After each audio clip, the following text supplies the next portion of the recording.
Hi, I'm Lisa Sabaniak from Life Like You Mean It, and today we're talking about how you can honor the goddess Oya on her feast day, February 2nd. This video is in three parts. First, we're going to talk about who is the goddess Oya. Second, we will look at how you can honor Oya. And third, we're going to look at a specific ritual that you can do to release using Oya's help. Let's get started.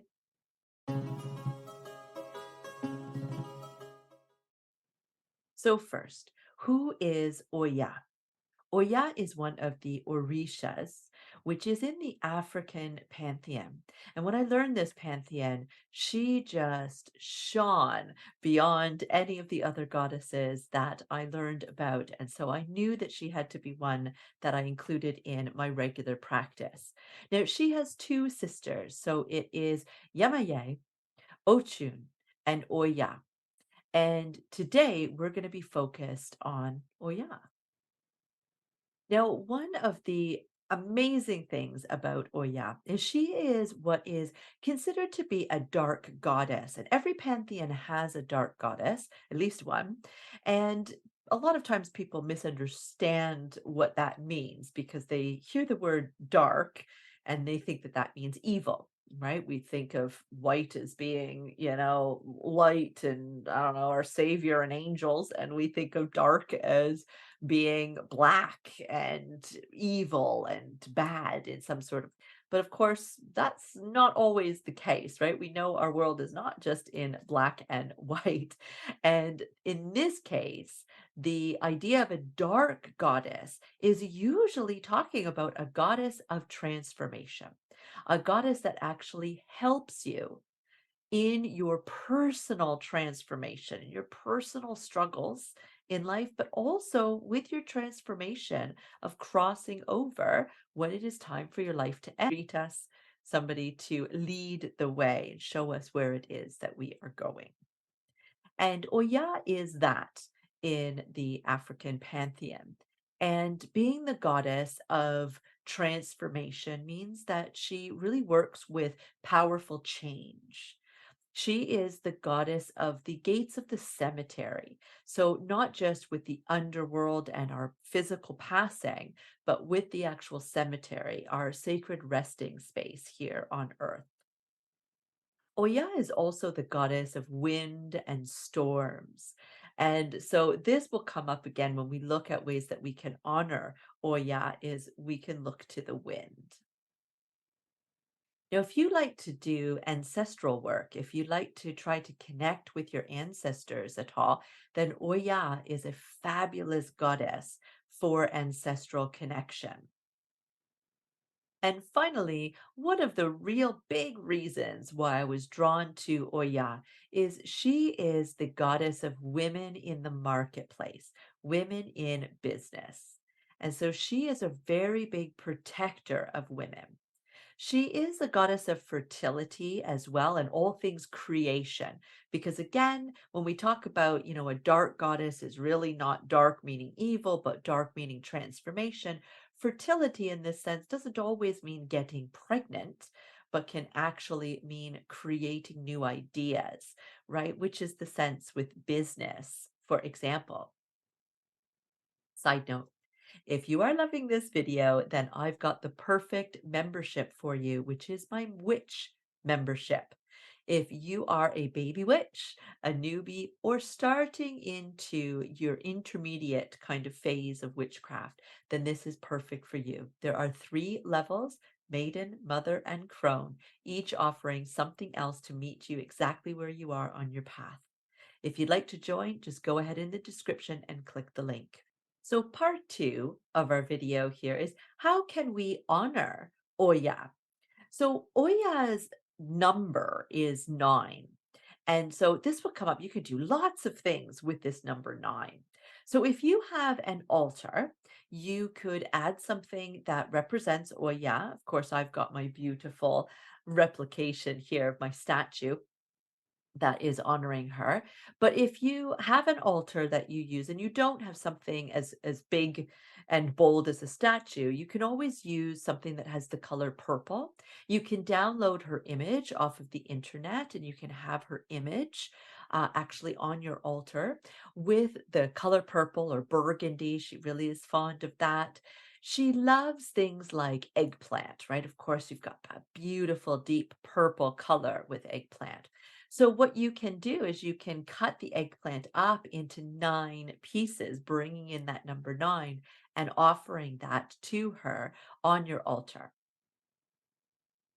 Now, don't worry if you don't have eggplant where you are, or if it's not in season. You can use basically anything that's purple, right? Like get some nice purple grapes in. I give her grapes all the time because we don't often have eggplant. I don't actually like the taste of eggplant, so I don't cook with it.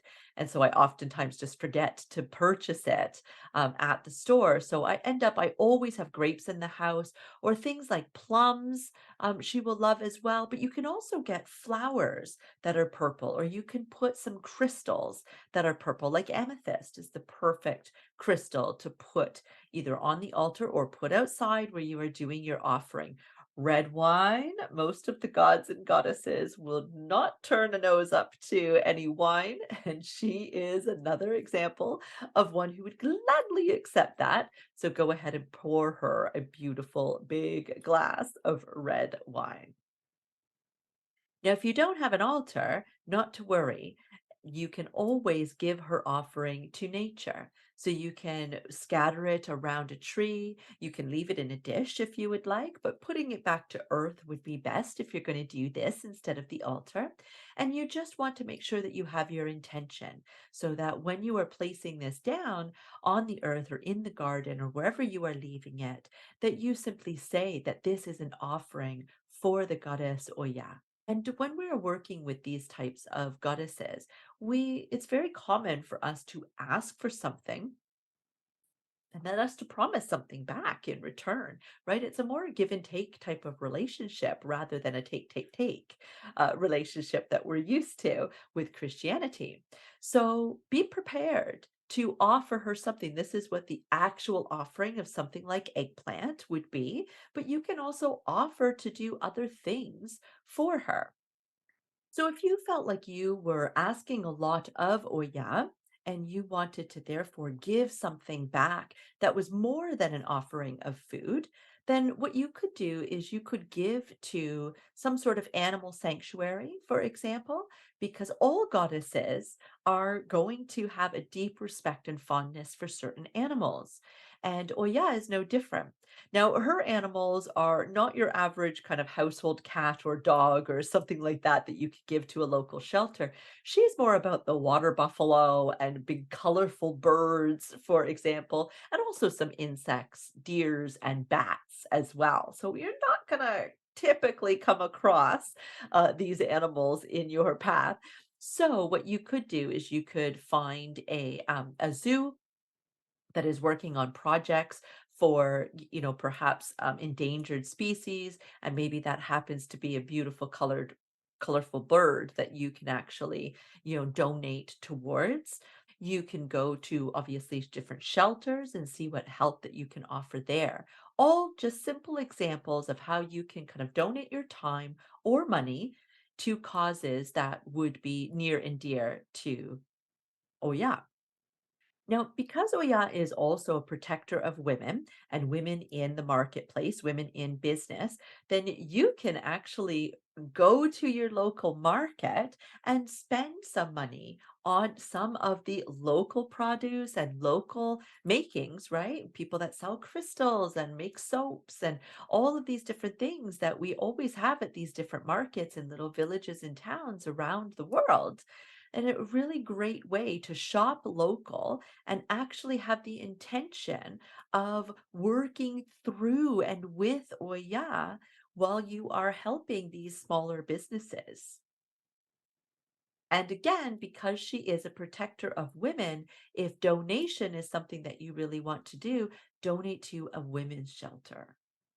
So now on to part 3 of our video where we are going to do a releasing ritual in Oya's name that you can practice to help you release what is no longer serving you, right? Stagnant energy, energy that's not yours, or simply energy that just is not suitable any longer, right? These don't necessarily have to be bad things. Again, it's like our looking at the white as light and the dark as evil, and this type of thing.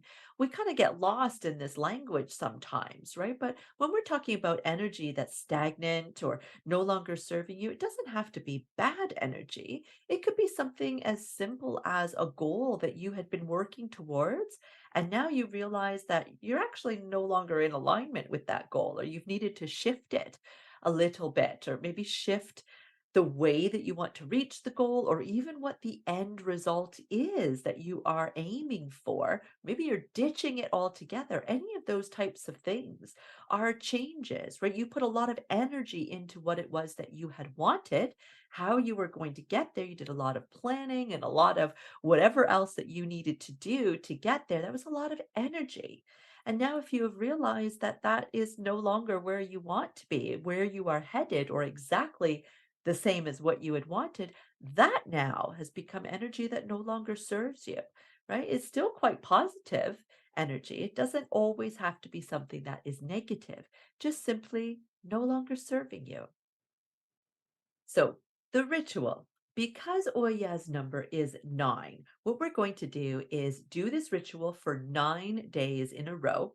And every day we're going to use a single piece of paper. So we will end up with 9 pieces of paper. And of course, you can be kind to the environment, take one large sheet and rip it into 9 pieces. That's fine. You just need it large enough to be able to write what it is that you want to release. So that's exactly what you're going to do. You're going to, on day 1, sit down and think about what it is that you are ready to release. And then you're going to write that down as a statement. I release whatever it is, and be specific, right? I release my health problem. Okay, as long as you know what that health problem is, but it would be better to actually write out what the health problem is, right? I release my whatever. Okay. And you're going to write it 9 times on that piece of paper. So just make sure if you have kind of ripped from one larger page that it's big enough for you to write this sentence out 9 times. Now, what we're going to do is we're going to take a different color pen.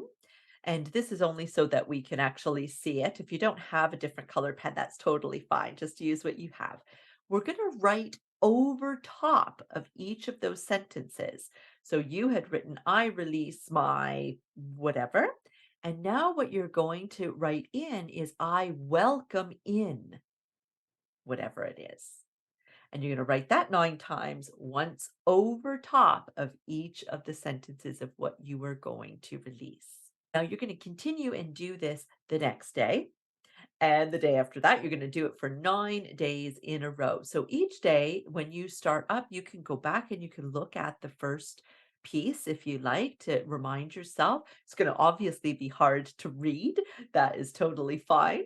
But you can also burn each one at the end of you doing that ritual each day. You can burn that piece of paper now. Now, I'm going to suggest that you burn it regardless, but whether you want to wait until the 9th day after you've written out the whole thing for the 9th day, and you want to burn all of those 9 pieces of paper, or if you want to do it each day after you've done that day's activity. Totally up to you. It just depends on how much time you've got and, how you would like to do it. Now, because she is goddess of the wind and storms, what you want to do with those ashes is actually blow them out, or let the wind collect them and take them on their way. Now, if it happens to be that it's not very windy where you are, that's all right. Oftentimes, what I do is I actually sprinkle the ashes in my garden. I've got a nice big planter box that sits about waist high, and I sprinkle the ashes on the top layer. I don't do anything to bury them, so that I know that when gusts of wind come by, they will actually take those ashes with them. I hope you loved this video as much as I loved making it for you. If you haven't already subscribed, you can do that here or here. And go ahead and click that bell icon so that you never miss a notification of one of my videos. Bless.